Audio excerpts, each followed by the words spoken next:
खुंदकेश्वर महादेव जी का इतिहास। सानीपनी आश्रम परिसर स्थित 84 महादेव में 40 नंबर पर आने वाले खुंदकेश्वर महादेव विराजमान हैं। उनकी एक कथा प्रसिद्ध है जो इस प्रकार है। एक बार की बात है, भगवान भोलेनाथ और माता पार्वती बड़े वेग से नंदी पर बैठकर भ्रमण के लिए निकले। महाकाल वन पहुंचकर माता पार्वती को बड़ी थकान महसूस होने लगी।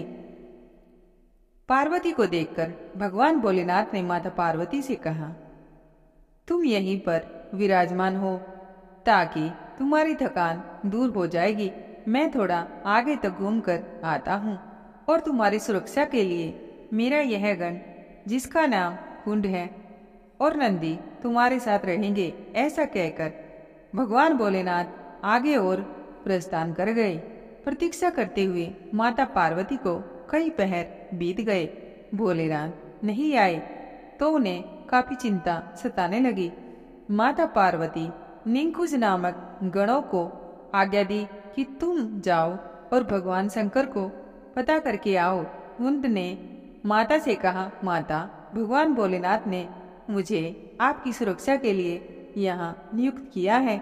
माता के आदेश की अवहेलना को देखकर माता पार्वती अत्यंत क्रोधित हो गई। क्रोधवश उन्होंने कुंड को मनुष्य योनि में जाने का श्राप दे डाला। बहुत अनुनय विनय करने पर माताजी ने कहा, हे कुंड, मेरा श्राप कभी खाली नहीं जाता, लेकिन तुम यही महाकाल वन स्थित चंदन वन में भगवान शिव की उपासना करो, जो तुम्हारा उद्धार हो जाएगा। भगवान शंकर जब वापस लौटे तो श्राप के बारे में उन्हें ज्ञात हुआ और बड़ा दुख हुआ। लेकिन थोड़े वर्षों के बाद भगवान भोलेनाथ शिवलिंग में से प्रकट हुए, जिसके सामने कुंड नामक गण तपस्या कर रहा था, और कुंड वापस सगुन के रूप में शामिल करने का वरदान दिया। तो प्राचीन पद्धति कथा के अनुसार भगवान श्री कृष्ण से मिलने भगवान महादेव पधारे थे। यह तिथि कार्तिक मास की वैकुंठ चतुर्दशी पर आती है। उस दिन हरे गिरसन और हर महादेव का मिलन था। अवंतिका नगरी भगवान शिव की नगरी कहलाती है। भगवान शिव इस नगरी के अधिपति मालिक है और भगवान श्री कृष्ण यहाँ मेहमान के रूप में आए थे। अपने अभ्यागत अतिथि का हाल चाल पूछने के लिए भगवान भोलेनाथ 33 करोड़ देवी देवताओं के साथ कार्तिक मास की वैकुंठ चतुर्दशी पर पधारे थे।